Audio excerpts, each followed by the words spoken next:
నమస్తే, వీటీవీ ప్రేమికి స్వాగతం. ఆంధ్రప్రదేశ్లో భూ పందారం అనాలో లేకపోతే మరొక పేరు పెట్టాలో తెలియదు, కానీ భూముల మీద అయితే పెద్ద ఎత్తున రాద్ధాంతం జరుగుతూ ఉంది, అటు బయట ఇటు చట్టసభల్లో కూడా. అయితే ప్రభుత్వ బుకాయింపు ఏంటంటే నా ఇష్టం, నేనిస్తా అన్నట్టుగా మాట్లాడటం, బుకాయించటం. తర్వాత దానికి మద్దతుగా ఎమ్మెల్యేలు వచ్చి మీడియా ముందుకు వచ్చి మా ఇస్తే తప్పేంటి అని చెప్పని వాళ్ళ స్థాయిలో వాళ్ళు మాట్లాడటం, ఇవన్నీ చూస్తూ ఉంటే అసలు ఏమనుకుంటున్నారు?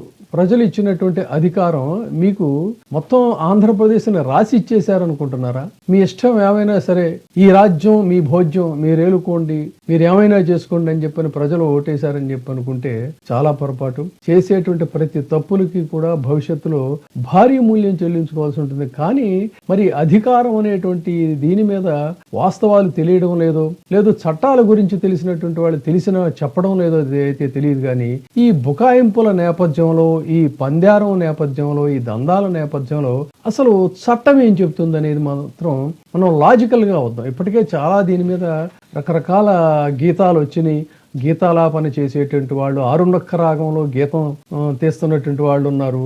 వీటన్నిటి నేపథ్యంలో అసలు జడ్జిమెంట్లు ఎలా ఉన్నాయి, ఇలాంటి భూములు కనుక పందారం చేస్తే చట్టాలు ఏం చెప్తున్నాయి అనేటువంటిది మనం లాజికల్ గా ఆలోచిద్దాం. First and foremost, supreme court E P Royappa versus state of Tamil Nadu కేసులో చాలా స్పష్టంగా చెప్పింది ఏంటంటే arbitration is antithetical to equality అని చెప్పింది. అంటే ఏకపక్ష నిర్ణయం తీసుకోవటం వల్ల సమానత్వ సూత్రానికి విరుద్ధం. ఈ సమానత్వ సూత్రం అనేటువంటిది ప్రతి పౌరుడికి కూడా భారత రాజ్యాంగం ఆర్టికల్ 14 తరఫున ఇచ్చింది. సరే, మరి ఈ పాలకుల యొక్క అహంకారం ఏంటి? ప్రజాస్వామ్య వ్యవస్థలో ప్రభుత్వం అనేది ఆస్తికి, అంటే ప్రజల యొక్క ఆస్తికి ఒక ట్రస్టీ మాత్రమే, అంటే ధర్మకర్త మాత్రమే. రాజ్యాంగబద్ధంగా ఎన్నికైనటువంటి పాలకులు కేవలం 5 సంవత్సరాలు మాత్రమే ధర్మకర్తలుగా వ్యవహరించాలి. ప్రతి నిర్ణయం వెనుక వ్యక్తిగత ప్రయోజనాల కంటే కూడా ప్రజా ప్రయోజనాలే పరమావధిగా ఉండాలి. అందుకే వాళ్ళు ముందు వాళ్ళతో ప్రమాణ స్వీకారం చేస్తారు. సరే, అంటే ఇప్పుడు గాలిలో కలిపేశారు, అది వేరే సంగతి. కానీ ఇక్కడ న్యాయ వ్యవస్థ ఒకటి జాగ్రత్తగా పరిశీలిస్తూ ఉంటుంది.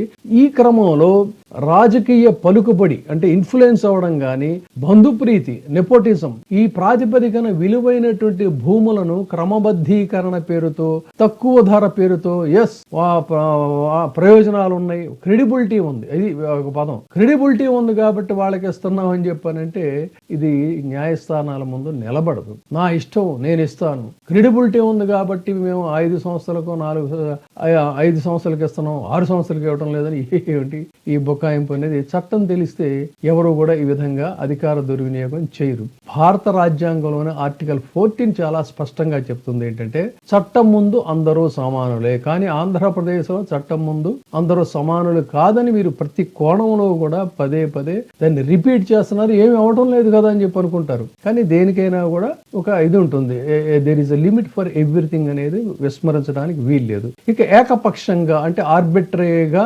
వ్యవహరించకూడదు అనేది చెప్తున్నప్పుడు రాజకీయ సంబంధాలు, వ్యక్తిగత పరిచయాలు, బంధుత్వం ఆధారంగా గనక, అంటే ఈ లూప్ హోల్స్, చట్టాల్లో ఉండేటువంటి లూప్ హోల్స్ ని వెతికి మరి ప్రయోజనం కల్పిస్తే అది ఏమవుతుందంటే అంతిమంగా అబ్యూజ్ ఆఫ్ పవర్ అవుతుంది. ఈ అబ్యూజ్ ఆఫ్ పవర్ అనంటే నైతిక తప్పిదం మాత్రమే కాదు, ప్రజల విశ్వాసాన్ని కూడా దెబ్బతీసేటువంటి చర్య. సరే, ముందు అసలు కమింగ్ టు ది పాయింట్, ఈ ప్రభుత్వ భూమి చాలా మంది తెలుసు. కానీ మళ్ళీ ఒక బ్రీఫ్ గా, ప్రభుత్వ భూమి అంటే ఏంటి? Assigned land, ceiling land, endowments land, revenue land, lease hold land, ఇవి. అయితే ఈ భూములు, ఈ అన్ని రకాల భూములకి కూడా ఇదంతా కూడా ప్రభుత్వ ఆస్తి కాబట్టి, ప్రజల ఆస్తి కాబట్టి ప్రభుత్వం ట్రస్టీగా ఉండాలి. State is a trustee of the public property అని చాలా స్పష్టంగా చెప్తా ఉంది రాజ్యాంగం. అయితే రెగ్యులరైజేషన్ చట్టబద్ధమేనా అని ప్రశ్న వచ్చినప్పుడు రెగ్యులరైజేషన్ చేయొచ్చు, కానీ దానికి కొన్ని కండిషన్స్ ఉన్నాయి. ఆ కండిషన్స్ ని మీరు రూల్డ్ అవుట్ చేసి లూప్ హోల్స్ తీసుకొని కనుక చేసినట్లయితే తిరిగి మళ్ళీ బూమరాగం అవుతుంది. ఏమిటిది అంటే స్పష్టమైన పాలసీ ఉండాలి. ఈ పాలసీకి మీరు చెప్తుంది ఏంటి? క్రెడిబిలిటీ ఉంది కాబట్టి వాళ్ళకి ఇస్తున్నామని చెప్తున్నారు, అదొకటి కుదరదు. మార్కెట్ విలువ అంచనా వేయాలి. మార్కెట్ విలువ ప్రకారమే నేను తీసుకుంటున్నానని చెప్తా ఉంటే అదేం కాదు 5,000 కోట్లు అని చెప్పనేమో ప్రతిపక్షం వారు వాదిస్తున్నారు. అంటే ఇక్కడ దానికి కూడా ఒక ఏం చేయాలనేది ఉంది, చట్టం చెప్తోంది. అంటే ఇక్కడ అందరికీ సమాన అవకాశం ఇవ్వాలి. అందరికీ సమాన అవకాశం ఇవ్వాలంటే మీరు ఏదో అసెంబ్లీలోనూ లేకపోతే వైజాగ్ కార్పొరేషన్లోనూ ఎక్కడో నిర్ణయం తీసేసుకుని ఇస్తే అది సరిపోదు. క్యాబినెట్ ఆమోదంతో పాటు ఆర్టికల్ 14ని కూడా మీరు వైలేట్ చేయడానికి వీల్లేదు. అంటే ఇక్కడ ఆర్బిటరీ డెసిషన్ తీసుకుంటే కేవలం చెల్లదు అనేటువంటి కోర్టు తీర్పులు చెప్తున్నాయి. ఈ కోర్టు తీర్పులు కొన్నిటిని మనం ఇక్కడ తీసుకుందాం.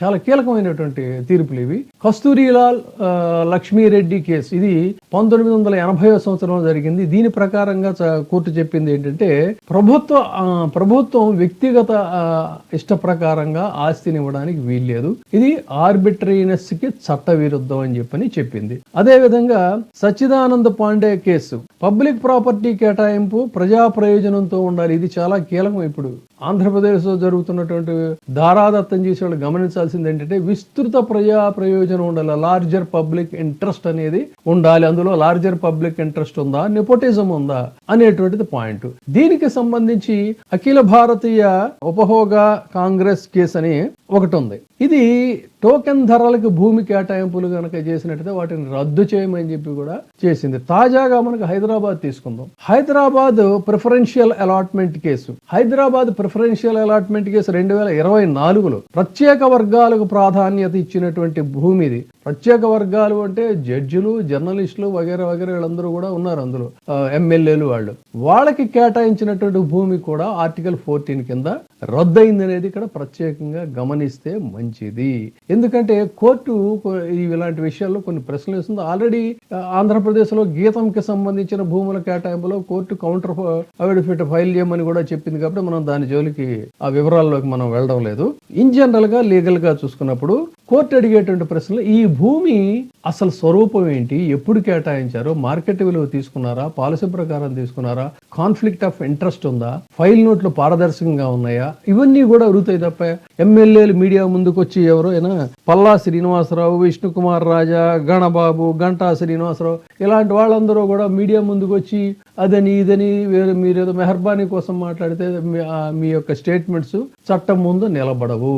మెజారిటీ ఓటు వల్ల కూడా మీరు కార్పొరేషన్ లో తీసుకున్నటువంటి డెసిషన్ కూడా చట్టం ముందు నిలబడదు. కోర్టు మాత్రమే చట్టాన్ని చూస్తుంది. ఇక్కడ అబ్యూజ్ ఆఫ్ పవర్ అనేటువంటిది కనుక నిరూపితం అయితే కేటాయింపులు రద్దు అవుతాయి, భూమి ప్రభుత్వానికి తిరిగి వెళుతుంది, విజిలెన్స్ అండ్ సిబిఐ దర్యాప్తు ఉంటుంది, ప్రజా నష్టం రికవరీ కూడా ఉంటుంది, క్రిమినల్ కేసులు కూడా మీ మీద ఫైల్ అవుతాయి. కాబట్టి ప్రజా ఆస్తి కేటాయింపులో నా ఇష్టం నేను ఇస్తాను, క్రెడిబిలిటీ ఉంది కాబట్టి ఇస్తున్నాం అని దబాయిస్తే బుకాయిస్తే సరిపోదు. ఖచ్చితంగా ఆర్టికల్ 14 అకార్డింగ్ టు ఆర్టికల్ 14 అనేటువంటిది చాలా బలమైన సూత్రం ప్రజల కేటాయింపులో. ఇవన్నీ కూడా రేపు కోర్టు ముందుకు వస్తాయి. కాబట్టి ఇష్టారాజ్యం కింద మనం ప్రవర్తిస్తాం అనుకుంటే సరిపోదు. You are not the owner of the state, you are just trustee, that of the only 5 years. Out of 5 years లో కూడా 2 ఏళ్ళు అయిపోయినట్టుంది ఇంచుమించుగా.